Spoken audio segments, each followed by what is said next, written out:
but it had its own wisdom, as it were. It had wisdom in its hand. And he says that a real emes or chocham is somebody that his whole being is taken over by his chochmah. What do you say to that, eh? Amazing. And he says there's a medrash in Medrash Rabbi in Pasha B'chol Koisai, a very amazing thing, that David HaMelech, he says that I used to get up some mornings and I would know that I've got tremendous things of the kingship ruling on my head, you know, and I've got to get to certain places and take care. I've got to sign this, and I've got to do this, and I've got to run the country, you know, and it's a tremendous responsibility. He said, so I'd get up, and I would intend going to this and this place. But what actually happened? He ended up in the Beis Medrash. He ended up in the Beis Medrash. So all of a sudden he would wake up and look at himself, and he would see that it's a medrash. It's written in the medrash, and it's written that he bases it on a posik that is written about him. Ner l'ragli devorecha. Your word is a light to my foot. So the medrash is what's your foot? That it should be a light to your head, not to your foot. Nor the Torah used to light up his feet. And wherever there was Torah, his feet used to go there on their own. Even if he had in mind something else. He intended doing something else, but his feet took him somewhere else. So everybody says, how can this possibly happen, you know? How does that make any sense? Elamai, that there's an inyan of Chokhmah being nimcha. I see that we're sort of like a few crazy old guys that we sit around, but all the real big Chachomim get up late and they don't bother about the class. Yeah, it's interesting, isn't it? Yeah. So the question is, you know, anyway, let's go ahead and let's be determined to make the point. So, Kumtais, that l'chayra, somebody who's reached a point like that, where his feet just take him to the base of Medrash, even though he intended maybe going somewhere else. Well, that means that there's a certain wisdom or chokhmah in the feet. They have their own power, their own inyan of a certain chokhmah which has taken them over. So a person who's like that, he's, as it were, he's all one walking piece of chokhmah in a way that every part of him has its own particular brand, its own particular expression of the chokhmah. Have you ever seen a person like that? It's really a very remarkable idea.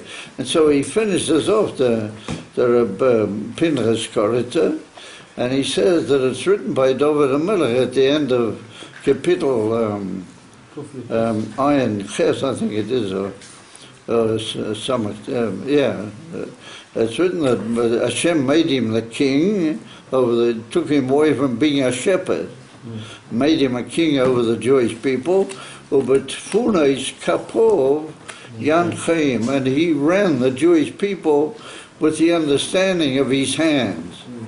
So the Pinchas Korita, with the understanding of his hands, Elamai, David HaMelech, another example, his hands did whatever they were really supposed to do. He had trained his body so much with his chokhmah that his hands just automatically did whatever they're supposed to do. So ask yourself the question, how did he get that far? So it's brought down in certain great places that, normally speaking, a person who learns chokhmah and a person who's, gifted with chokhmah, then he and the chokhmah are like two things. You know?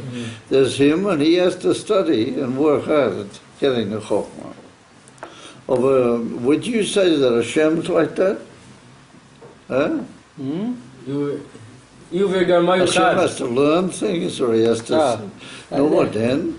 The Rambam brings us another Rambam at the beginning. The Rambam says that Hu v'chokmosoi echad. If you learn Perek Beis in Tanya, you can't tell me you haven't seen it. And the Alter Rebbe brings it in Tanya 3 times. That the Rambam says that the Eibishter and his wisdom are all one. They're all one essence. You know. The Eibishter doesn't know because he's separate from everything, but he knows in his essential essence he's got wisdom. He knows. Somebody who's really connected with Hashem, he's also like that. And that's what a Novi is.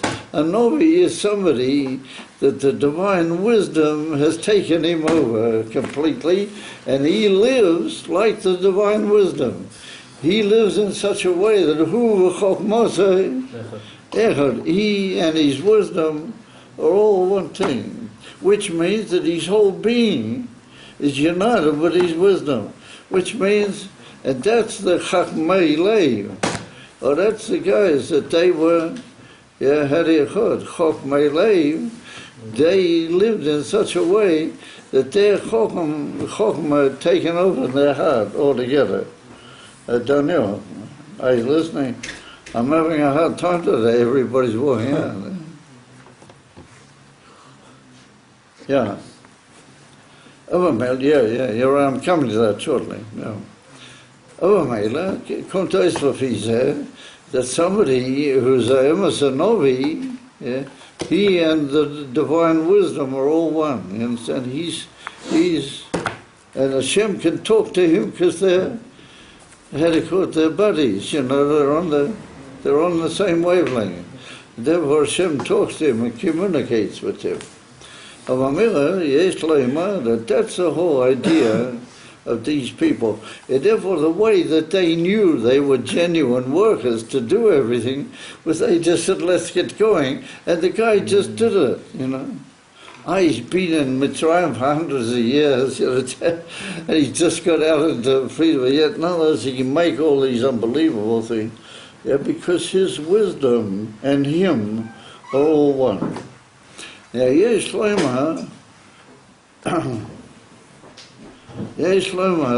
what the Alter Rebbe wanted of all people. Maybe not in that unbelievable perfection in that way, but that's what the Alter Rebbe wanted of us. The Alter Rebbe wanted that we should all become one thing, not that there's 2 things. You have a Nefesh Abamis and you have a Nefesh Elokis, and they fight one with the other. So the Beinoni, he sort of more or less remains that way, but nonetheless he's done a lot of taking over. And ultimately, the Alter Rebbe wants that what your choima and your tzura, they should all become one thing. And we can tell by looking at your choima what is the tzura all about. You follow? And that's even a chochem lei. Of a the chokhmah that he has in his brain, that's in his heart. And his heart functions that way. His heart doesn't do anything just purely out of emotion. His heart does, what his chokhmah tells him. We moved on to a whole new idea that in Emerson, the eloquence of everything and the divinity and the ruchnius, as you might call it, of everything, that's what makes everything what it really is. And everything that happens and everything that is of any importance in whatever occurs, it all occurs milmaila lamata, because it's like that in the divine wisdom. Well, that's why it happens, lamata, in this world. Not that I have to work hard to sort of work out something and then this and this comes about, but everything comes about because that's the way it really is, meant to be. In Rugnis, it comes down lamata and it comes out kacha ba'ivin gazeh v'gashmiyat. But it depends a little. The Ramban says if you don't really connect yourself to that, then you can sort of, flop around. And the reason you flop is because you don't really notice the connection. You don't really notice. But a Chacham Leiv, he's somebody that he knows, he sees the connection, how everything comes from above. And everything, how the way it is in Elokus and the way it is in Hashem's Kavanah, well, that's the way it comes out. Begashmiyat.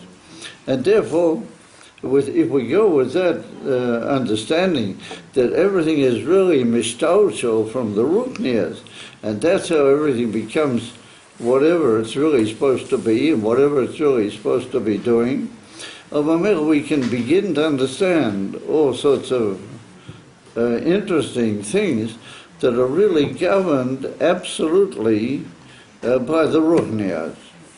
And then let's take a much more courageous step, and we'll move into another whole concept, and that is if somebody lives like that, and he has brought his chokmah into all over his body, and he just does more or less what his chokmah tells him. He's a chacham leiv. All like David HaMelech, his feet just go where they're really supposed to go.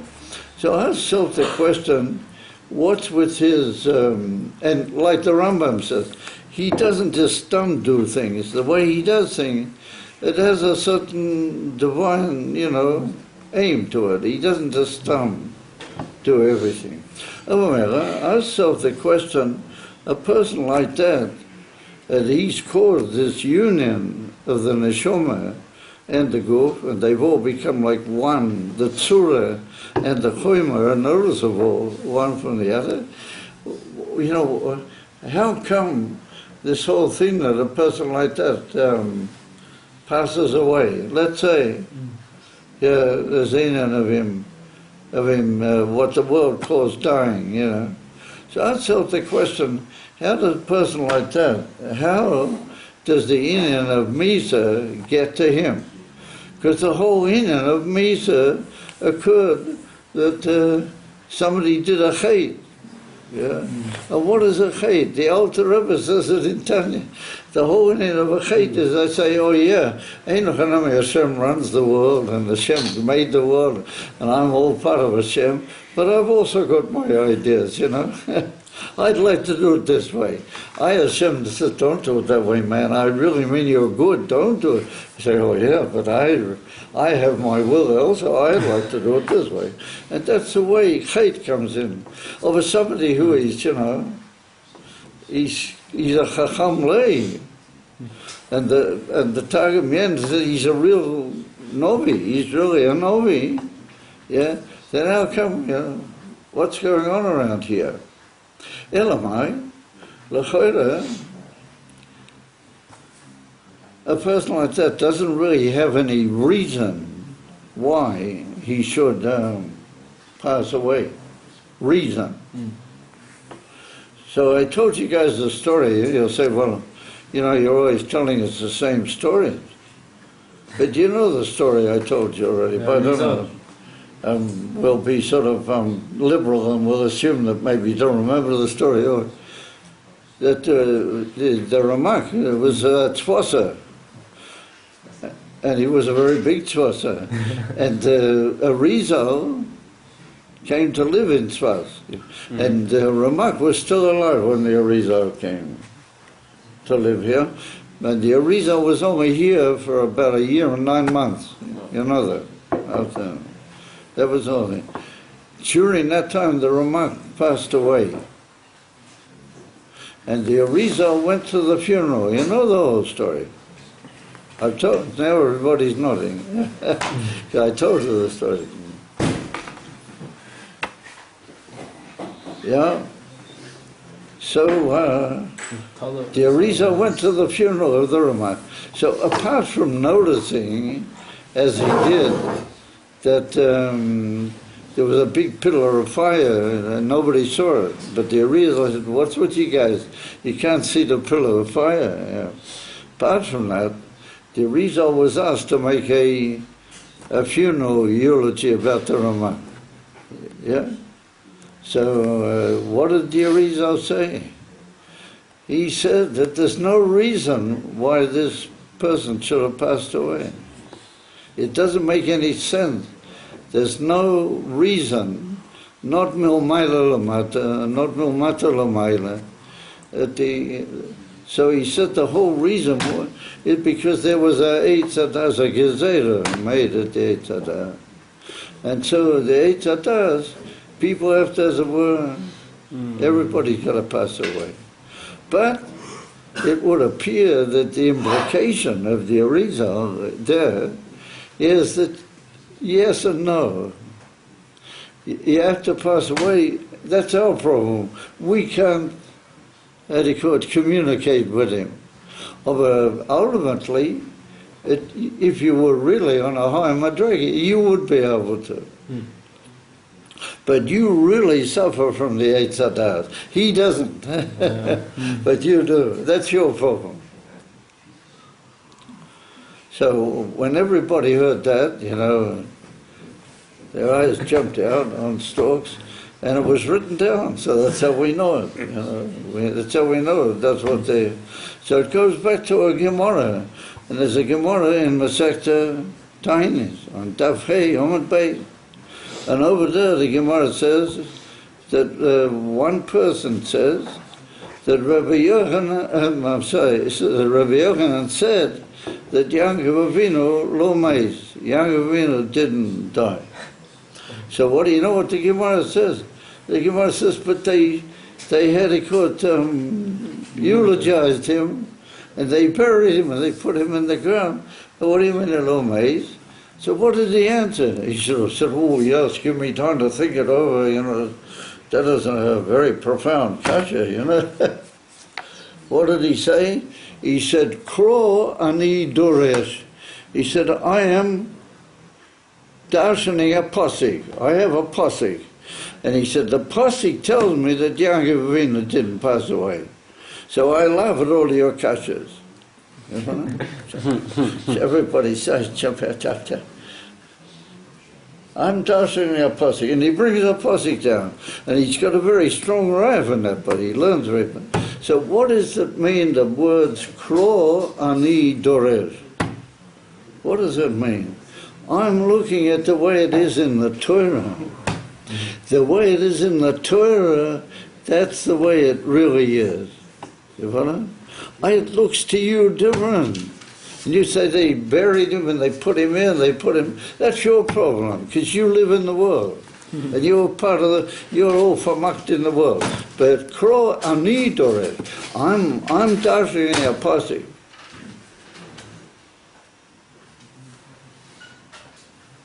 Mele, he said, since I'm dashing a pasuk, I go according to that way. You follow? And there's a sikha from the Rebbe in Bereishis Lamed Hey. There's Hedikot Chelik Lamed Hey, like Pasha B'Yechi. And over there, the Rebbe said, a man has to choose whether he goes to the way the world understands things, or whether he goes the way the Torah tells us. And if you go according to the way the Torah tells us, certain people are going to say about you that you're a bit unreal, you know. Oh, yeah. He said, oh, but the ultimate husband is that that's the real reality, because it's the Torah. And the Torah, that's the blueprint by which the Eibishter made the world. Not the world is there, and Hashem gave Torah. But Hashem made the world through the Torah. The Torah decides what is the Emes Metzius. And that's what he said, Kro ani doresh. I have a pasuk. Oh, you got kashas? Sorry.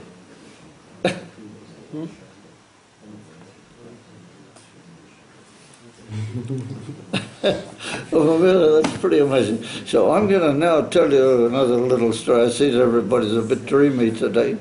So I'll tell you another story, but it's a story where I had a personal experience of this type of thing.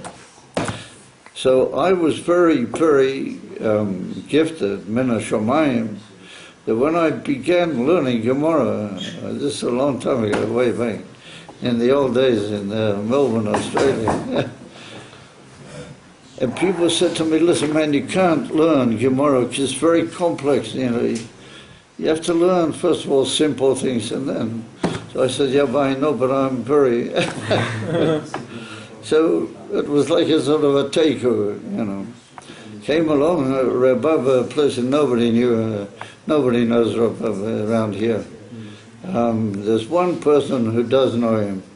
That's Rabbi Kahana over there where I live, out in the wild out there somewhere. He when he was young, he saw Rabbi. I saw Rabbi. So Rabbi was amazing chassid, amazing chassid guy. So he said, do that learn Gemara. He said to me, you have to learn Gemara.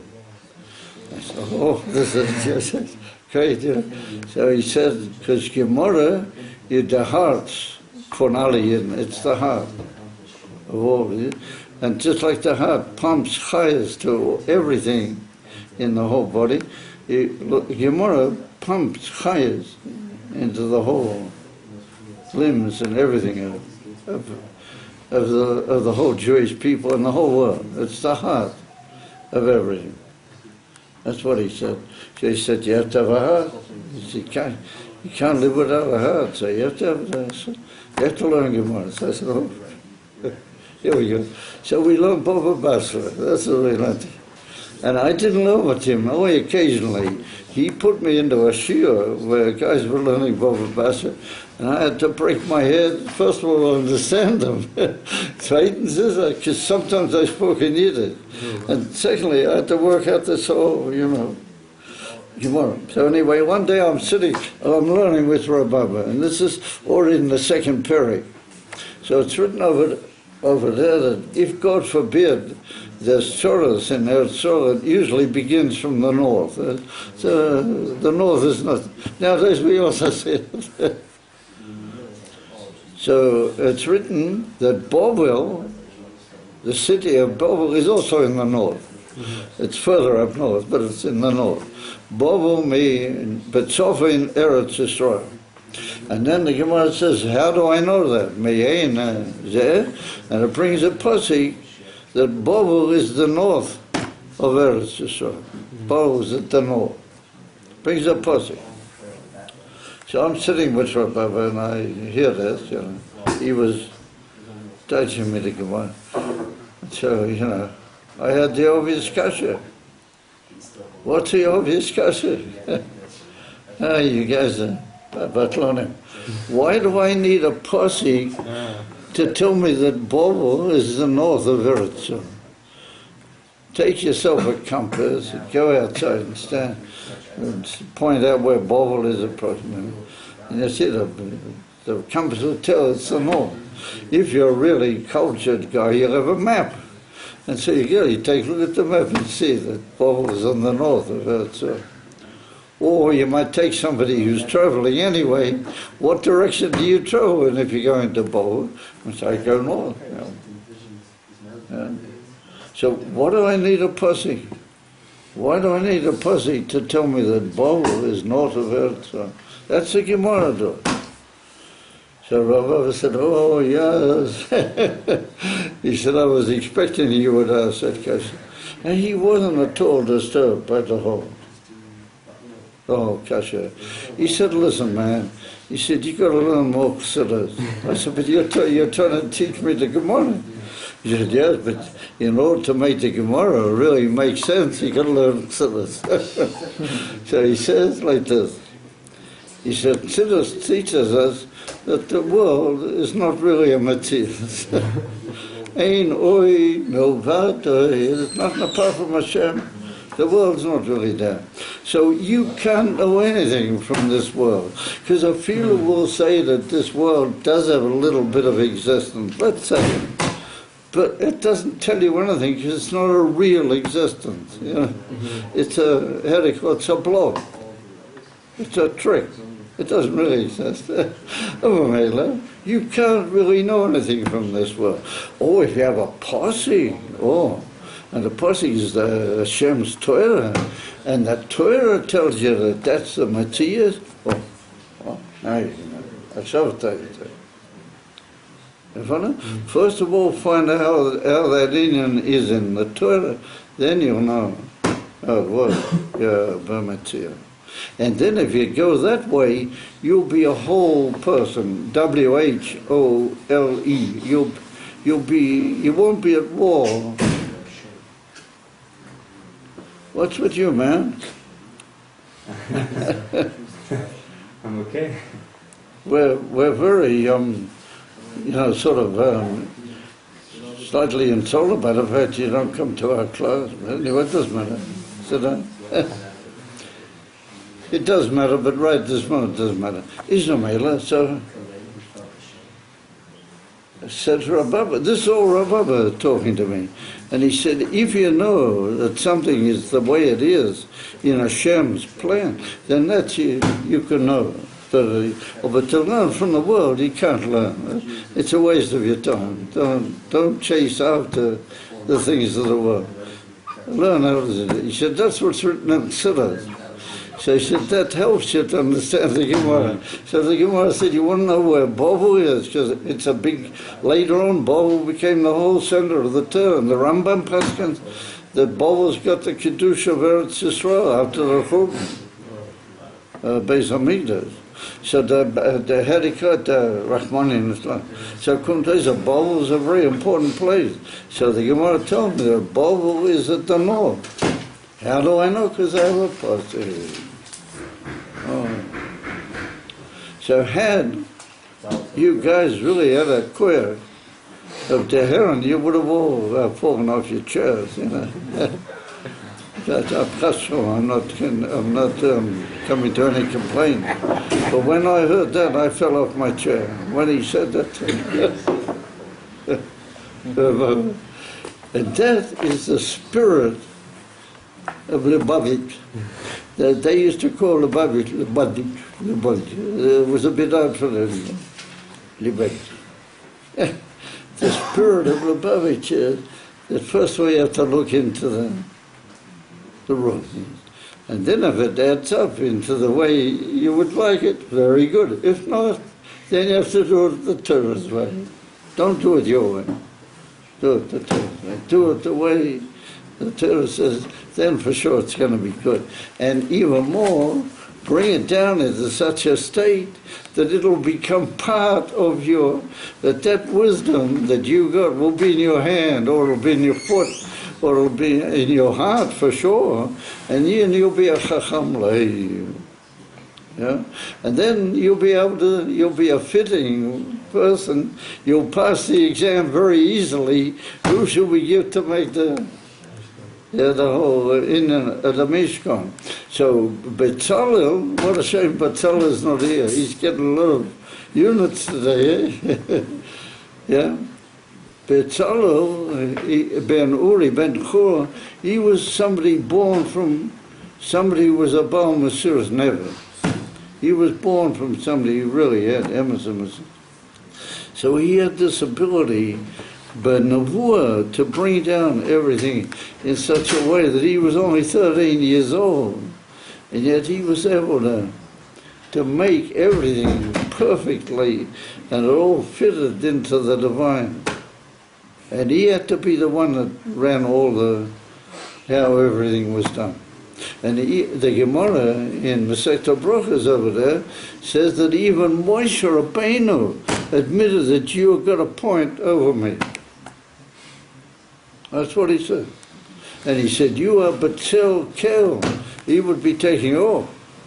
But he's not here. Batzel Kel, you are in the shade of the Avish himself. Your mom is standing underneath Hashem's wing. And therefore, you're the one we're going to do it your way. That's what Moshe Rabbeinu said to him. But that's the message I wanted to give over.